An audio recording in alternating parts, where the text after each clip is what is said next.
우리가 항상 듣는 말씀이지만요. 우리가 한 가지 꼭 우리가 명심해야 될 것들이 있더라고요. 그 말씀을 받아 먹는 사람이 복이 있는 거예요. 그래서 성경에도요. 정말로 복 있는 사람들에게 할 때에 성령이 교회들에게 하시는 말씀을 들을지어다. 이것은 성령이 하시는 말씀을 듣는 사람이 복이 있다는 거예요. 우리 예수님께서는요. 이제 세례 요한에게 세례를 받으시고, 사실 예수님은 세례 받을 필요가 없죠. 왜냐하면 세례를 주시는 그 당사자이기 때문에. 그러나 주님은 겸손하시고 또한 온유하시기 때문에 우리에게 모든 믿음의 표본을 친히 보이시기 위해서 직접 세례를 받으십니다. 그리고 나서 이제 마귀에게 40일간 시험을 받으시고 이제 성령 충만함으로 이제 걸어 나오셔서 제일 먼저 하신 일이 뭐냐면 천국 복음을 전하셨어요. 회개하라, 천국이 가까웠다. 이제 이렇게 하나님의 말씀을 전하시고 천국 복음을 전하시면서 또 가장 예수님께서 공생의 기간에 가장 애를 쓰셨던 사역이 있는데 그게 바로 제자를 세우는 거였어요. 그래서 마태복음에 보면은요, 산상수훈 말씀이 있기 전에 먼저 제자들을 불러서 어부들을 제자를 세워서 그들을 가르치는 사역을 했음을 전하고 있죠. 그뿐만 아니라 예수님께서는요, 늘 가르치시고 전파하시고 고치셨기 때문에 많은 사람들이 예수님을 따랐어요. 보니까 오늘 본문에도 보면은요, 4장 마지막 절에 나오는데 어떠한 말씀이 나오냐면 예수님께서 이렇게 천국 복음을 전하시니까 많은 사람들을 고치시고 회복시키니까 수많은 사람들이 예수님께 몰려왔다고 기록되어 있어요. 예수님께서 기거하셨던 갈릴리를 비롯해서 대가볼리, 그 남쪽에 있는 예루살렘과 유대, 그리고 요단강 건너편에 이르기까지 수많은 사람들이 예수님을 보려고 몰려왔어요.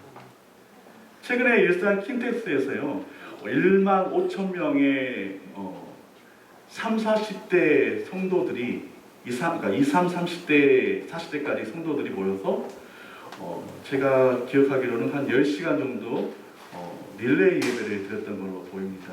여러분들 일산 킨텍스를 가보시면 알겠지만요, 혹시 가보신 분들도 있는지 모르겠지만 그 공간이 어마어마하게 커요. 우리 생태문화원인가요? 순천에도 있지 않습니까? 거기에도 킨텍스 비슷한 그러한 무대 공간이 있는데 거기에 제가 생각하기엔 적어도 4-5배 더 큰 그러한 공간이에요. 그런데 젊은 사람들이요, 1만 5천 명이 모여서 예배를 드렸더라고요. 그 모습을 보고 우리 한국교회도 이제 정말로 희망이 있구나. 요즘에 한국교회가 갈수록 젊은 사람들이 교회를 나오지 않아서 많은 걱정을 하고 있죠. 또 다음 세대들도 이렇게 어머니 아버지 품을 떠나면 제일 먼저 하는 일이 교회를 떠나는 일이더라고요. 사실 객지에 있다 보면은요, 교회를 신경을 못 쓰는 경우가 많아요. 또 아이들도 갑자기 자유가 생겨버리니까 옆에서 누구 어떻게 해라 하는 그런 부모님의 잔소리에서 벗어나기 때문에 자유를 느껴요. 저도 그랬던 것 같아요. 그런데 그때가 참으로 위험한 때예요. 우리가 신앙을 이룰 수 있는 때예요. 그렇기 때문에 우리가 늘 그렇게 되지 않도록 늘 깨어 기도하는 것이 중요합니다.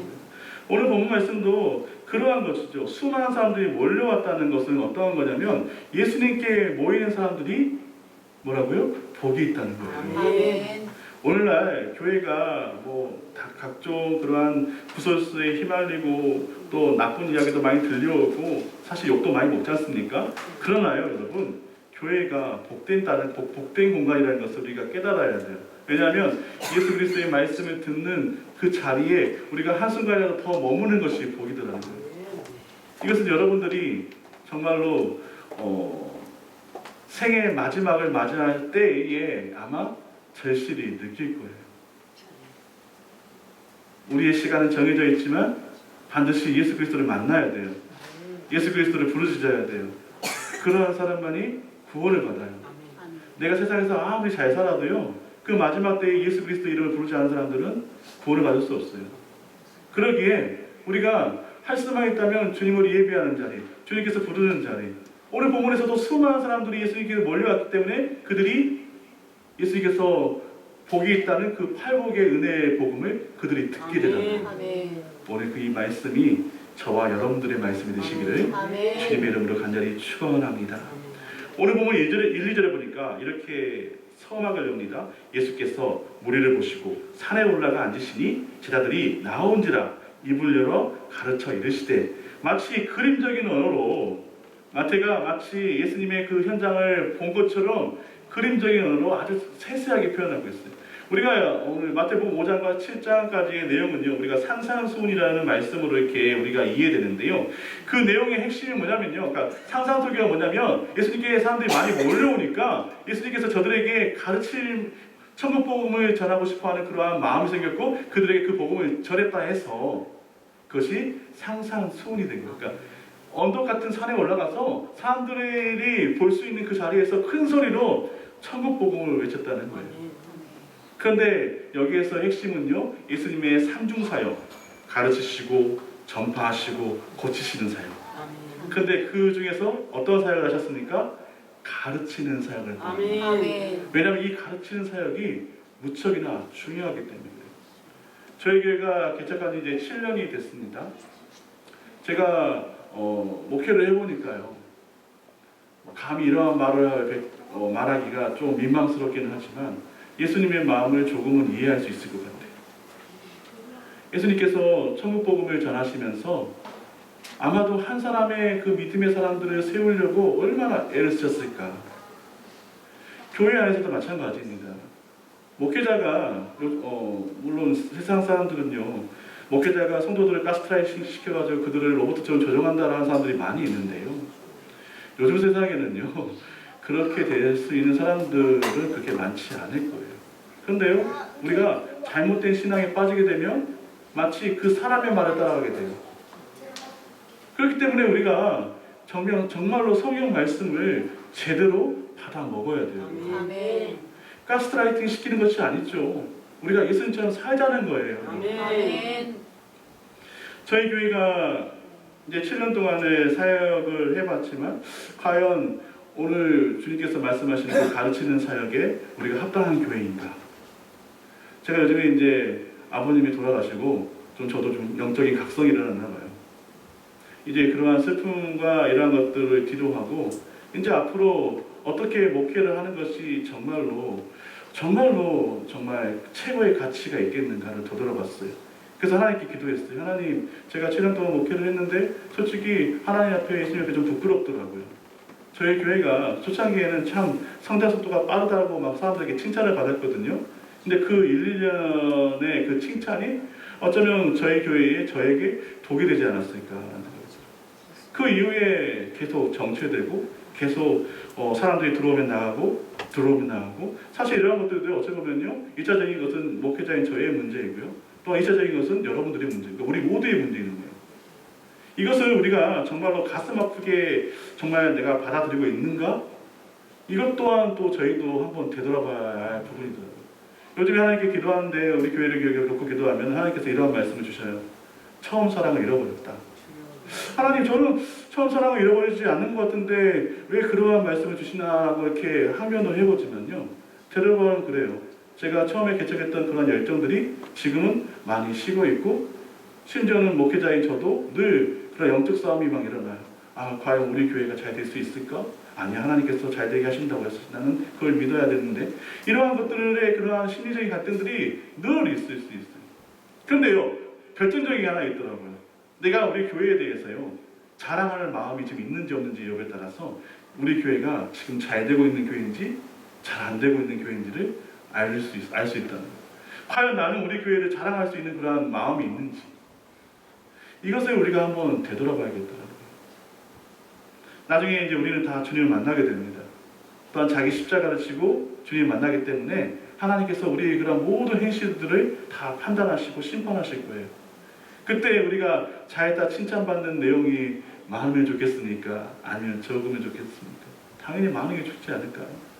어쩌면 이 시대의 교회가 계속 정체되거나 이러한 부분들은 현실에 안주하거나 아니면 우리가 예수 그리스도의 마음을 잠시 잊어버리지 않았는가, 이러한 것들을 한번 되돌아봐야겠다는 거예요.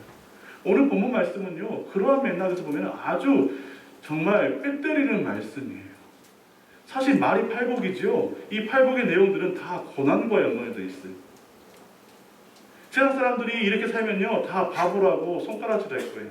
아이고 저 바보 또 저렇게 지내. 아이고 저 바보 또 저렇게 고난받으면서 저렇게 어리석네 하면서 사람들이 아마 손가락질. 왜냐하면 복이라는 것이 뭡니까? 결과적으로 좀 뭐가 나타나거나 아니면 내가 좀 잘 돼야 되지 않겠습니까? 근데 오늘 예수님께서 말씀하시는 복은요, 그러한 복이 아니에요. 우리가 하나님의 말씀의 기준을 볼 때요, 대부분 사람들이 물질적인 그러한 성공 앞에 모든 것들을 잣대를 둬요. 근데 하나님은요, 한 번도 물질적인 그 성공 앞에 잣대를 주지 않으셨어요. 궁극적으로 주님께서 약속하신 복은요, 하나님 나라에 가는 거예요. 아멘. 우리가 이 땅 가운데서 잘 사는 게 목적이 아니라 돈을 많이 버는 것이 목적이 아니에요. 하나님은요. 궁극적으로 하나님의 나라에 입성하게 하기 위해서 하나님은 지금도 우리를 향해서 계속 성령의 교회들에게 하시는 말씀을 계속 성령을 통해서 우리에게 말씀해주세요. 아멘. 오늘 본문 말씀 가운데 그러한 사람들이 복이 있다고 하네요. 아멘. 우리의 생각과는 다를 수 있어요. 그러나 왜 이것이 복이 되는지를 우리가 깨닫게 된다면 우리가 그 하나님의 그러한 천국에 가는 그런 소망이 우리 가운데 있고 그것이 우리의 최후의 가치가 있다면 우리는 기쁜 마음으로 아멘. 즐거워하고 하나님의 말씀을 주야로 묵상하고 아멘. 그 말씀대로 사는 그 삶이 우리의 삶이 될 줄 믿습니다. 아멘. 오늘 말씀을 듣는 가운데 특별히 명절 가운데 이 복된 말씀이 저와 여러분들의 말씀 되시기를 주님의 이름으로 축원합니다. 그렇다면요, 오늘 이제 그 팔복에 대해서 한번 우리가 8가지 쭉 훑어볼 건데요. 먼저 첫 번째 팔복의 말씀이 어떠한 말씀인지 우리 3절 말씀 읽어보고 우리 함께 나눠봅시다. 3절 시작.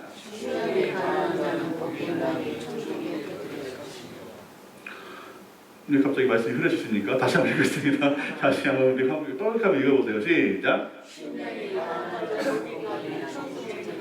자, 심령은 뭡니까? 마음이에요. 마음. 마음이 가난해야 된대요. 이왕이면 마음이 부자면 안 되나요, 여러분? 근데 왜 마음이 가난하다고 얘기를 했을까? 그렇다 그러면 이것을 원어적으로 찾아보면 이렇습니다. 이 가난하다는 것은 뭐냐면 어떠한 결핍된 상태를 의미하는 거예요. 그런데요, 오늘 마음이 가난한 사람들이 복이 있다는 것은 이러한 맥락이죠. 내가 잘 되고 승승장구하면 상대적으로 하나님을 의지하겠습니까? 덜 의지하겠습니까? 근데 사람이 참 안타까워요. 저의 인생을 조금 대자뷰해 보면요, 저도 인생에 있어서 좀 승승장구했던 시절이 있었던 것 같아요. 대학교 때부터 또 군대에 제대하고 그리고 나중에 이제 유학길에 오르고 이런 것들이 제 인생에서의 그런 최고의 아마도 제 기준을 봤을 때는 하나님의 기준을 봤을 때는 아닌데 제 기준을 봤을 때는 최고의 정점을 찍었던 것 같아요. 그래서요, 그때 제 자존심이 정말 제 코보다도 훨씬 높았어요. 제가 노래할 때는 얼마나 자존심이 셌냐면요, 노래 못하는 사람들, 그러니까 같이 음악인들 중에서요, 뭐 또 노력해도 못할 수 있는 거 아닙니까? 근데 저는 그런 사람들을 굉장히 게으르다고 정죄했던 것 같아요. 아니, 노력하면 잘 될 텐데 노력을 안 하니까 저렇게 맨날 못하지 하면서 무시하고 깔봤던 것 같아요. 그만큼 저가 노래하는 사람으로서의 그러한 자존감과 자존심이 너무 셌어요. 근데 그것이요, 나중에는 저에게 엄청난 독이 되더라고요. 감당을 못하는 거예요. 왜냐하면 저는요, 최고의 가수가 아니에요. 내가 최고의 가수인 척을 해도요, 저는 알아요. 내가 최고가 아니라는 거를. 그러면 사람들이 그것을 내 그러한 작은 실수와 약점을 드러내지 않기 위해서 얼마나 발버둥치는지 몰라요. 정상에 쓴 사람들이요, 얼마나 외로운지 아십니까? 그 정상을 지키기 위해서 그들은요, 피눈물을 흘려요. 저는 그렇게 정상까지 올라가지 않고 정상에 가는 길에 있는 사람인데도 불구하고 저는 정상에 있는 사람으로 착각하며 살았다는 거예요. 물론 나름대로 기도도 열심히 했어요. 유아시대 때 얼마나 기도를 많이 했게요. 아침에 기도하고 예배드리고 저녁에 예배하고 갔어요. 일반적인 성도들이 그렇게 예배하기에는요, 쉽지 않고요. 그때 당시에 제가 20대 후반에서 30 초반이었으니까 놀라운 일이죠. 그런데 되돌아보면요, 제가 하나님보다 내 욕심을 더 의지하지 않았을까? 내 인생의 목표에서 내가 하나님을 목적으로 삼아야 되는데 되돌아보면은 하나님이 내 소망을 이루기 위한 그냥 수단으로서의 그런 모습을 보이지 않았나 한번 반성해보고 회개해보았습니다. 그러니까 잘 될 때 좀 기도하고 좀 그랬으면 얼마나 좋아요. 그러니 이제 그 이후에 내가 인생의 하락 곡성이 일어나니까 아이고 하나님을 안 찾으면 살 수가 없더라고요, 여러분. 아멘. 그런데 하나님께서 오늘 그렇게 말씀하시네요. 야 영광아, 그러한 것이 복이다. 아멘. 아멘. 여러분 지금 여러분들께서 하나님을 갈망하는 마음, 아멘. 하나님 없이도 살 수 있다는 그 마음으로 살 수가 없고요. 하나님이 없으면 내가 살 수 없다는 그 마음이 지금 내가 일어나고 있으면 아멘. 그 사람이 복이 있대. 아멘. 어떠한 복이요? 천국이 그들의 것이다. 할렐루야. 그러한 사람이 천국에 갈 수 있다는 거예요. 아멘. 천국은 아무나 갈 수 없어요. 그러나 누구나 갈 수 있어요. 근데 그 누구나의 핵심은 뭐냐면 하나님을 의지하느냐 의지하지 않느냐예요. 믿음의 표가 우리 가운데 있으면 구원을 받아요. 아멘. 그러나 우리 가운데 믿음의 표가 없으면 구원을 받지 못해요. 내가 아무리 잘났어도, 내가 아무리 착한 일을 했어도 주님께서는 죄와 상관없이 우리를 구원하셔요. 그러나 구원의 조건은 딱 하나예요. 그분을 진정으로 믿는 거예요. 아멘. 내 마음 가운데 내 인생이 다른 사람보다도 또 형편없고 내 삶이 너무 보잘것없어 보인다 할지라도 내가 지금 하나님을 소망한다면, 아멘. 하나님을 갈급하면서 울며 기도하면서 하나님을 부르짖는다면 우리에게 그것이 복이라는 거예요. 아멘. 왜냐하면 그러한 사람만이 하나님 나라에 갈 수 있기 때문에. 아멘. 이러한 복이 저와 여러분들의 복이 되시기를 아멘. 주님의 이름으로 축원합니다. 두 번째 우리 4절 말씀 읽어봅시다. 시작.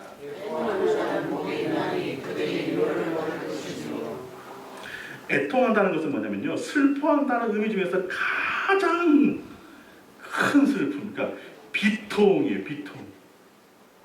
한번 생각해 봅시다. 아니 하나님, 내 마음이 아파서 죽겠는데 그것이 복입니까?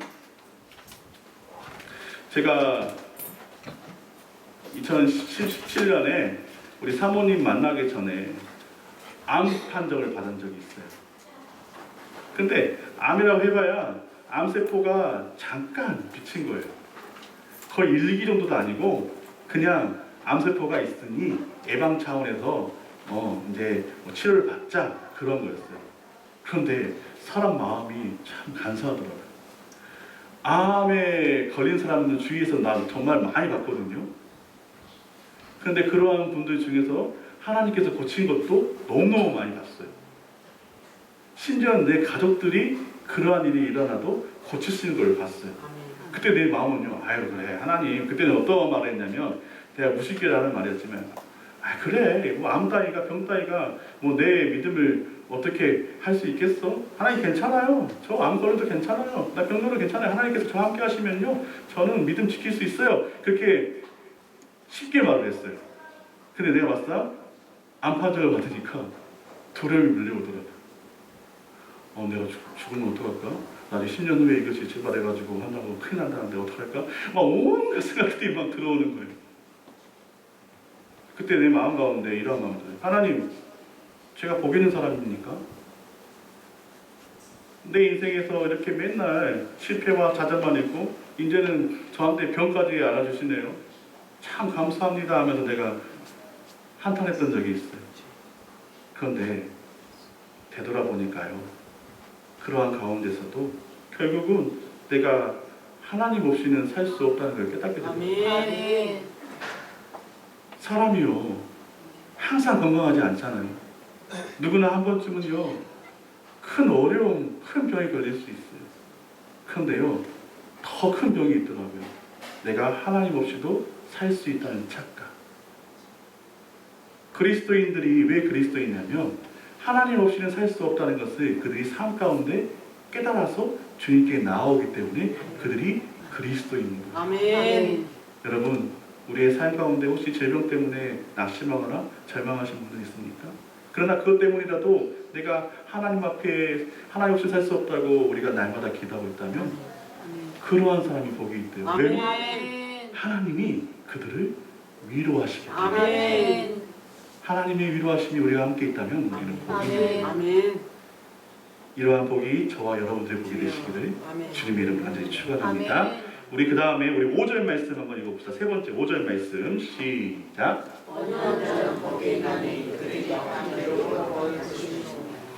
온유하다는 것은 어떠한 거냐면요, 내가 힘이 있는 사람이에요. 내가 정말 이제 권력을 가졌어요. 교회도 보면요, 한 30명 모는 모인 교회 목사님들이 모이는 노예대나 전 총회는 못 가니까요. 노예를 가보면 30명, 20명 목사님 모이는 교회 목사님들은 항상 겸손하셔. 그럴 수밖에 없더라고요. 그냥 겸손해요. 근데 이제 100명, 200명 목사님들은 조금 고개를 좀 드셔요. 배도 좀 나오시고. 난 또 배 나왔는데 왜 전화하니까요. 아무튼요. 그리고요, 한 1000명 이상 들어가면 이제 스케일이 달라요. 혼자 오는 것이 아니라 부목사님들이, 장로님들이 스스로 같이 막 따라와서 뭐 안내한 것처럼 막 이러고 들어와요. 근데요, 제가 그 모습을 언제 또 보면요, 제가 인천제일교회 시절 때 그랬던 것 같아요. 그 목사님이 한번 지나가면 부목사님들이 쭉 따라갈 거 아닙니까? 그런 모습들이 아마 제가 봤던 그런 모습과 그 문화적인 충격과 같을 것 같아요. 그런데요, 여러분, 그러한 가운데서도 그렇게 정말 권력이 있을 것 같은 그 목사님이 겸손한 모습으로 한번 와본다 생각을 해보세요. 사람들이 어떻게 보겠어요? 아이고, 저 목사님은 천사 목사님이네. 솔직히 저도 그러한 모습이 됐으면 좋겠어요, 여러분. 아멘. 저 사람은 천상 정말 그리스도인이구나. 아멘. 이게 온유하다는 거예요, 여러분. 아멘. 그런데 우리 주님은 왜 온유하십니까? 하나님이 인간의 몸으로 오셨어요. 그 자체가 온유하다는 말밖에는 표현할 수가 없는 거예요. 아멘. 그런데요, 그러한 온유한 사람들이 받을 복이 뭡니까? 땅을 기업으로 받는데, 아멘. 아멘. 땅을 유업으로 받는데, 아멘. 그러면 그 땅은 뭡니까? 돈인가요? 요즘에 순천에 땅값이 엄청 올라가죠? 이제 조금씩 내려가고 있는 것 같은데, 정말 한동안에는 순천의 집값과 땅값이 정말 미친 듯이 올라가더라고요. 3개월 사이에 1억이 올라가는 거 제가 하기로 했어요. 저는 강남인 줄 알았습니다. 그런데 여러분, 그러한 여기서 말하는 땅은요, 물질적인 것의 의미도 있지만요, 궁극적으로는 영적인 부여예요. 아멘. 결국은 하나님의 나라에 갈 수 있는 사람은 이처럼 온유한 자들이, 그러니까 예수님의 마음을 담으시다, 예수님의 마음을 담으시다 우리가 얘기하지 않습니까? 그거예요. 아멘. 그리스도인이 닮아야 될 첫 번째 도목이 있다면 예수님의 마음을 아멘. 담는 거 아닙니까? 아멘. 그런데 예수님의 성품 중에 우리가 가장 먼저 다가오는 뭡니까? 바로 온유함이라는 거예요. 아멘. 지금 그 온유함이 저와 여러분들에게 있다면 우리는 아멘. 복 있는 사람. 아멘. 이러한 축복이 저와 여러분들의 축복 되시기를 아멘. 주님으로 간절히 축원합니다. 네 번째 우리 6절 말씀을 한번 읽어봅시다. 6절 시작.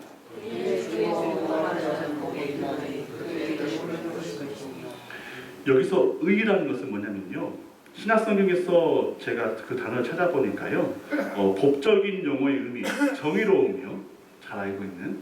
그런데 또 다른 의미가 하나 있어요. 그래서 바울 서신에서 같은 단어 썼지만 관계적인 용어로 한 거예요. 그게 뭐냐면 하나님과의 바른 관계의 회복을 의라고 얘기하는 거예요. 그러니까 이런 거죠. 우리가 하나님의 은혜로 의롭다 칭함을 받았다는 거예요. 한번 묻겠습니다. 그러면 우리는 의인입니까? 죄인입니까? 여전히 죄인이에요. 그러나 하나님께서 우리 죄를 그러니까 그것을 상관하지 않으시고 우리에게 네가 의롭다 하면서 인정해 주셨다는 거예요. 아멘. 아멘. 그렇다면 우리는요, 여전히 죄인이지만요, 의로운 삶을 살려고 나아가야 돼요. 아멘. 왜냐하면 궁극적으로 우리가 의의 옷을 입었지만 궁극적인 우리는 죄의 속성이 여전히 존재하기 때문에 오늘 의에 줄이고 목마른 것은 바로 그거예요. 그 하나님의 의, 하나님과의 그런 바른 관계 회복, 결국은 예배죠. 예배. 아멘. 살아있는 예배를 드리려고 내가 발버둥 치는 거예요. 아멘. 줄이고 목마른 거예요. 어떻게 하면 오늘 이 예배를 하나님께 정말 정성스럽게 드릴까? 어떻게 하면 내가 드리는 이 기도가 하나님께 상달될 수 있을까? 하나님이 내 모습을 보고 기뻐하실까 기뻐하지 않으실까 하면서 늘 고민하면서 내가 정말 의에 줄이고 목마른 그 갈증을 하나님을 향한 그런 마음을 드리는 거예요. 아멘. 아멘. 여러분 만약에 그런다면 하나님께서 우리를 보시기에 어떻겠습니까? 얼마나 기쁘시겠어요. 그런데요, 더 놀라운 것은 하나님께서 그들을 배부르게 하시겠다는 거예요. 아멘. 아멘. 여기서 말하는 것은 배부르다는 것은 단지 그냥 많이 먹어서 배부른 것이 아니라 영적인 부요함이에요. 아멘. 우리가 그러지 않습니까? 아이고, 나 20년을 다녔는데 왜 나는 믿음이 없을까? 30년을 다녔는데 왜 나는 믿음이 여전히 없을까? 한번 우리가 되돌아봐야 돼요. 내가 정말 의에 줄이고 목마름이 있었는지. 근데 우리가 의에 줄이고 목마르면요, 우리의 영적인 믿음이 당연히 성장할 수밖에 없는 거예요. 결국은 우리의 갈망에 있더라고요, 여러분. 우리의 마음에 있더라고요. 그래서 저는 예배라는 단어 중에 가장 합당한 말은 뭐냐면 마음의 예배. 주님은 우리의 중심을 보신다 하시잖아요. 그래서 저는 마음의 예배가 우리 교회의 예배의 중심 주제였으면 좋겠어요. 아멘. 형식도 중요합니다만 가장 중요한 것은 우리가 드리는 마음이에요. 아멘. 그래서 우리의 마음이 늘 하나님 보시기에 합당한 그런 예배한 선한 마음이 되기를 늘 기도하고, 아멘. 예배를 드리면서 그 순간도 어떻게든 간에 내가 하나님 보시기에 합당한 예배 드리려고 우리가 의에 지르고 목마르다면 아멘. 주님께서는 약속하십니다. 그러한 사람이 영적인 부요함을 얻을 것이다. 아멘. 하나님과 가까운 그런 믿음이 우리 가운데 일어날 것이다. 아멘. 말씀해 주세요. 이것이 저와 여러분들의 복이 되시기를 아멘. 주님의 이름으로 간절히 축원합니다. 또한 우리 7절 말씀을 다섯 번째 7절 말씀 한번 읽어봅시다. 7절 시작. 긍휼히 여기는 자는 복이 있나니 그들이 긍휼히 여김을 받을 것입니다. 긍휼히 여긴다는 것은 불쌍히 여긴다는 거예요. 아멘. 아멘. 근데요, 우리가 불쌍히 여기는 마음이 우리 가운데 있으면요, 하나님께서 우리를 더욱더 긍휼히 여겨주십니다. 아멘. 근데 여러분, 이거예요. 하나님이 우리를 긍휼히 여기시지 않으면요, 이거는 정말 무서운 거예요. 예수님께서 십자가에서요, 이제 못 박이시고 이제 임종이 얼마 남지 않을 때 두 강도의 이야기가 나오잖아요.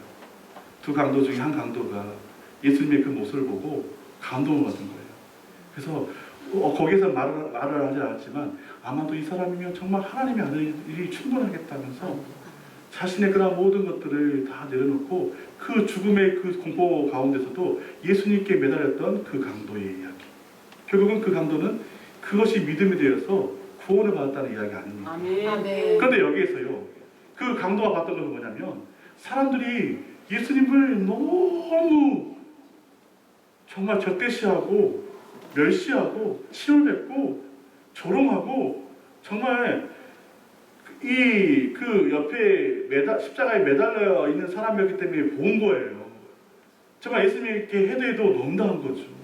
그런데 그렇게 모욕과 핍박과 조롱을 받는데도 불구하고 예수님은요, 저들을 향해서 1절 저주의 말을 퍼붓지 않는 거예요.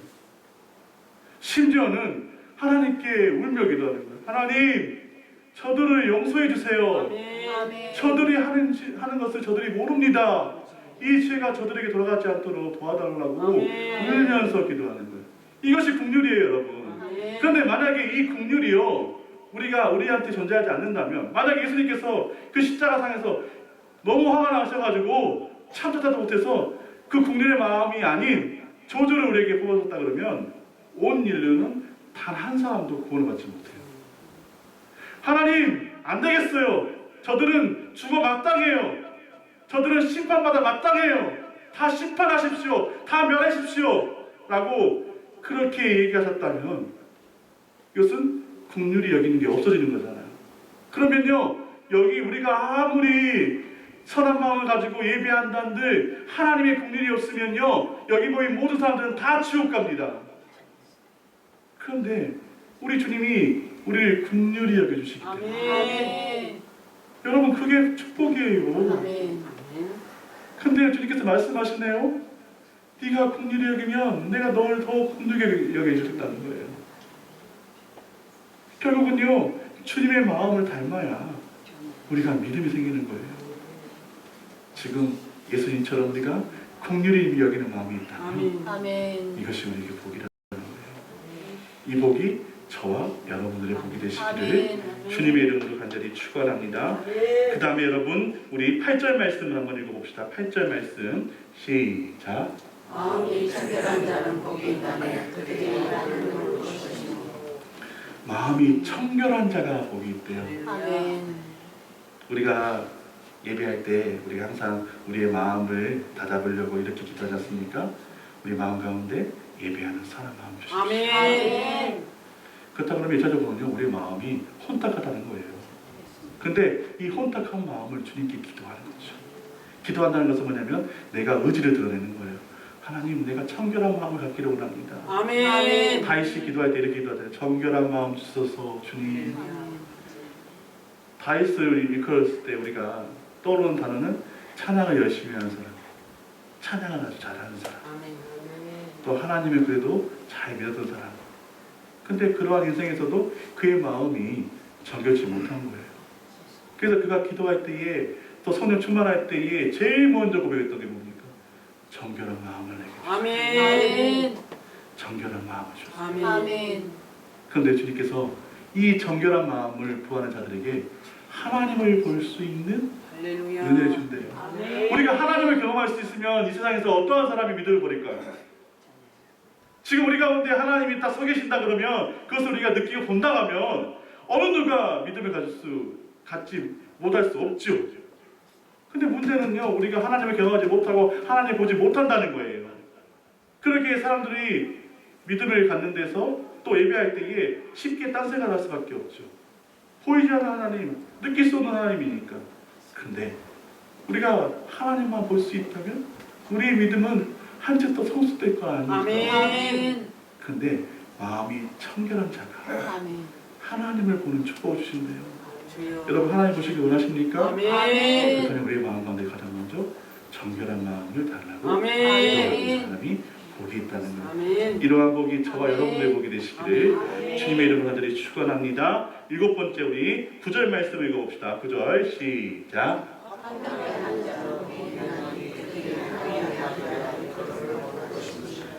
화평하게 하는 자는 뭐냐면요, 피스메이커, 언제나 평화를 만들어주는 사람이에요. 그런데요, 이 시대에 우리가 그리스도인들을 피스메이커라고 얘기합니까? 한번 되돌아봐야 돼요.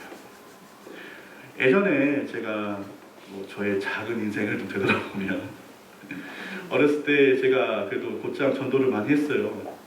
동네에도 친구들도 많았고요. 우리 후민이처럼 인기가 많았어요. 동네 애들도 많이 따랐고요. 그래서 애들 중에 교회를 안 가는 애들도 있었어요. 그러면 제가 손을 잡고 야 용철아, 야 병민아 교회 가자. 그래서 그때 유독 병민이가 교회를 잘 안 간다고 때렸었더라고요. 용철이는 한두 번 따라오다가 교회를 안 나갔고요. 그런데 제가 그래서 한 번은 데려갔던 것 같아요. 그런데 시간이 흐르고 보니까 영철이는 다른 교회를 다니고 있고, 나중에 고등학교 때 보니까. 그리고 병민이는 또 누가 또 전도했는지 모르겠는데 그동안 이제 제가 안 맞는 타월이 있었어. 근데 고등학교 때 보니까 또 제 후배로 또 교회를 다니고 있더라고요. 어찌 보면은요, 그런 것들이 참 저는 신앙의 그런 추억으로 좀 많이 남아있어요. 근데요, 오늘 피스메이커라는 화평케 하는 자라는 그 말씀을 주시면서 그것을 문득 생각나게 하시더라고요. 영광아, 네가 그러한 역할을 하지 않았냐? 그러니까 사람들이요, 친구들이 적어도 저는요, 야, 쟤는 교회 다니네, 그렇게 다들 얘기했거든요. 제가 뭐 공부를 그렇게 썩 잘하지 못했습니다만 그래도 야, 저 영광이 형은 항상 교회 다녀 라는 말을 항상 들었던 것 같아요. 오늘날 그리스도인들이요, 그러한 사람이 돼야 돼요. 아멘. 왜냐하면 우리 주님께서요, 하나님과 우리와의 그런 막힌 담을 연결해 주셨거든요. 진정한 피스메이커가 되셨어요. 그러기에 우리 그리스도인들이 이 세상에서 그러한 빛과 소금의 역할을 해야 되는 거예요. 사람들의 마음을 아프게 하고 사람들의 마음을 이렇게 서로 다투게 하는 그런 사람의 모습을 벗어나서 어디 있든지 간에 하나님의 영광을 위해서 우리가 피스메이커가 되어야 한다는 것을 늘 잊지 않고 살아야 돼요. 그런데 그러한 화평케 하는 사람들은 어떠한 복이 있냐면요, 아, 저 사람이 정말로 하나님의 아들이구나라는 걸 사람들이 칭송한다는 거예요.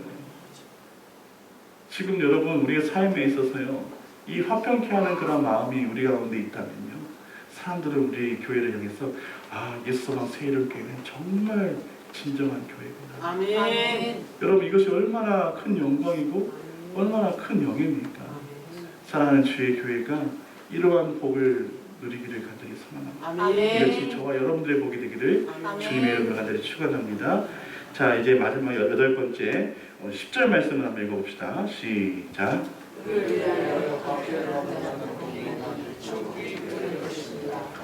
이 말씀은 아까처럼 우리가 하나님께 드리는 그 예배, 하나님과의 그런 바른 관계 회복에 대해서 우리가 의라고 정했지 않습니까?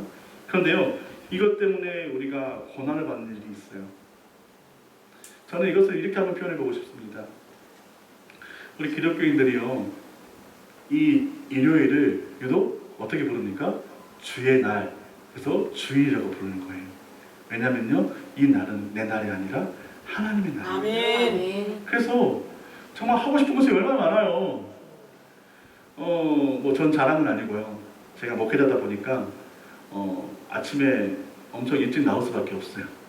그래서 아이들을 오늘 아침에는 제가 6시 40분에 알람이 울리더라고요. 근데 내가 주일인 것도 모르고, 아니 평일인데 쉬는 날인데 왜 알람이 울려? 제가 그렇게 착각을 하고 일어났는데 오늘 일어나고 보니까 오늘 주일이구나.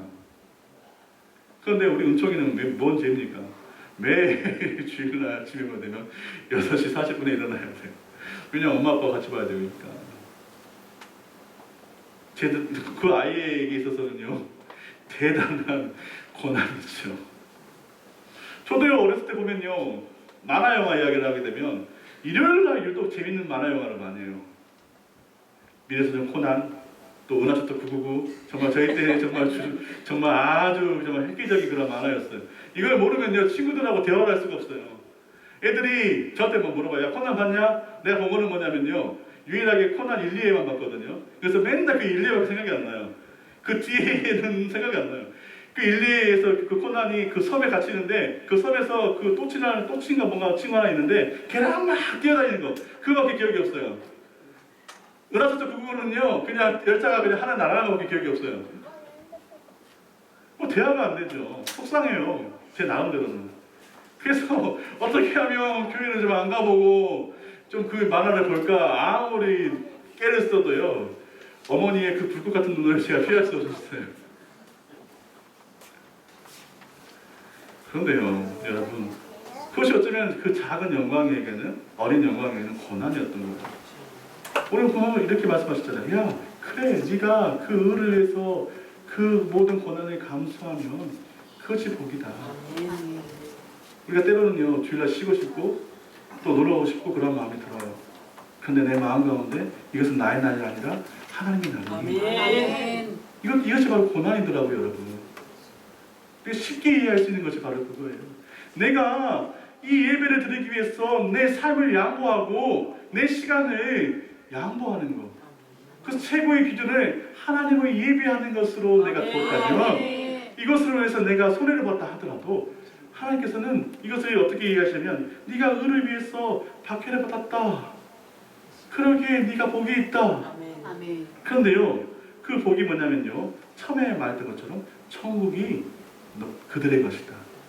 이러한 사람이 하나님 나라에 갈 수 있다. 우리가 날마다 드리는 이 예배를 여러분 가치 없게 생각하시면 안 돼요. 여러분들이 앉은 이 소중한 시간이 얼마나 하나님께는 정말 귀중하고 축복의 시간이에요. 이제 우리가 하나님을 만나보면 알아요, 여러분. 여러분들이 드리는 이 예배의 순간 하나하나가 얼마나 복이 될 수 있는 그런 시간이었는지.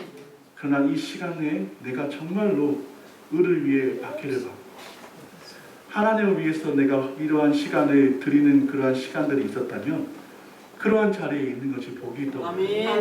왜냐면요, 그 사람들이야말로 하나님의 나라에 함께, 오늘 그 강도에게 말씀했던 것처럼 네가 오늘 나와 함께 낙원에가 있으리라, 그 말씀이 그대로 이루어질 줄 믿습니다. 이 축복이 저와 여러분들의 축복 되시기를 주님의 이름으로 간절히 축원합니다. 이제 말씀을 마무리하는 우리 다 같이 11절 12절 말씀을 우리 함께 읽어봅시다. 시작.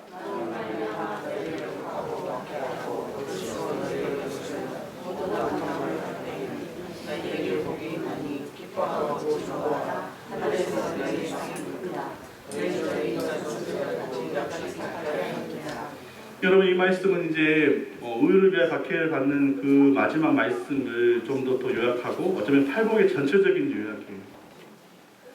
마태복음은요 유대 그리스도인들을 위한 복음서예요. 그래서 하나님의 구약의 말씀들을 굉장히 많이 인용을 합니다. 오늘 산상수훈의 말씀에서도요 모세오경, 창세기, 출애굽기, 레위기, 민수기, 신명기 그 말씀을 요약한다는 그 말씀을 토대로 해서 예수님의 그 복음을 증거한 것이 바로 마태복음의 핵심이에요. 그래서 유독 구약 성경의 인용들이 굉장히 많이 나옵니다. 그런데 당시 마태가 마태복음을 전했던 그 시기는요 기독교 역사상 가장 어려운 시기, 가장 박해가 심했던 그런 시기였어요. 그래서 자신들이 유대인인데요. 유대인들은 예수님을 믿지 않는 유대인들은요. 예수님을 믿는 유대인들을 이단으로 여겼어요. 그래서 정죄하고 미워하고 박해했어요. 그런데 심지어는요. 가족들이 같은 유대인인데도 불구하고 그 한 사람이 기독교인이면요. 그 사람을 엄청 미워하고 박해했어요. 그러니 예수를 믿는 그 믿음의 사람들은요. 가족들한테도 외면을 당하고 사회적으로도 외면을 당하고 이제는 심지어는 이제 잡혀가고 죽기까지 하는 거예요. 참으로 믿음을 지키기 어려운 그런 시기였거든요. 그러나 예수님도 마찬가지죠. 예수님도요 이 땅 가운데서 환영을 받는 날보다 아마 핍박받는 날들이 더 많았을 거예요. 예수님께서 복음을 전했지만 많은 무리들이 따랐지만 그들이 예수님을 따랐던 근본적인 이유는 예수님이 어떻게 말할까? 예수님이 어떠한 이적을 베풀까? 예수라는 사람이 참으로 궁금하거든요. 그런데 예수님은 알아요. 저들의 마음 가운데 어떠한 마음으로 예수님께 나아오는지. 그래서 예수님께서는요, 그 이스라엘 백성들을 향해서 이렇게 말해요. 갈 바를 알지 못하는 그런 양떼와 같다. 아무것도 모르는 그냥 그러한 백성들을 보면서 눈물을 흘릴 수밖에 없는 거예요. 그러나 주님은요, 약속된 그 언약의 말씀을 바라보면서 아멘. 천국 복음을 전했다. 아멘. 그래서 주님께서는 그 어떠한 상황 가운데서도 늘 천국 복음을 전했어요. 아멘. 회개해라. 천국이 가까워. 아멘. 이처럼요, 오늘날 우리의 사회도요, 옛날보다는요, 많이 좋아졌죠. 그러나 여전히 우리가 천국을 가기 위해서는요, 세상과 정말로 피 터지긴 그런 영적인 싸움을 해야 돼요. 많은 것들을 양보해야 되고, 많은 것들을 이룰 수 있어요. 근데 주님께서 말씀하십니다. 그러한 자들이 복이 있다. 아멘. 왜냐하면 그러한 자들이 하늘에서 상이 크다. 아멘. 또 이렇게 말하잖아요. 너희 전에 있던 선지자들도 이와 같이 박해를 받았다. 아멘. 그 선지자들은 이제, 믿음의 사람들을 말하는 거예요. 사랑하는 여러분, 믿음을 지키기 위해서 우리가 하나님을 만나기 위해서 우리가 하나님을 예배하기 위해서 우리가 가지고 있는 그러한 고난과 고통이 있다면 그것을 복으로 여기시길 바랍니다. 아멘. 무엇보다도 하나님께서 주시는 복은 뭐냐면 내가 하나님을 지금 찾고 있느냐, 찾고 있지 않느냐, 내 마음 가운데 하나님 없이는 결코 살 수 없다는 그런 마음이 내 마음 가운데 있느냐 없느냐의 문제가 가장 중요하더라고요. 이런 마음이 없으면요, 하나님께서 복을 주시려 해도 줄 수가 없는 겁니다. 팔복의 핵심은 바로 우리의 마음이 하나님께 향하고 있느냐의 그런 문제더라고요. 아멘. 지금 우리가 작은 마음이라도 하나님께 향할 마음이 우리 가운데 있다면 그것이 이 시대의 진정한 팔복이 아닌가 생각이 됩니다. 이 시간 우리가 정말로 주님 앞에 온전하고 진실한 마음으로 나아가서 주님께서 말씀하시는 그 진정한 복을 받아들이는, 특별히 이 귀한 명절에 그 은혜의 메시지가 저와 여러분들의 말씀이 되시기를 주님의 이름으로 간절히 축원합니다.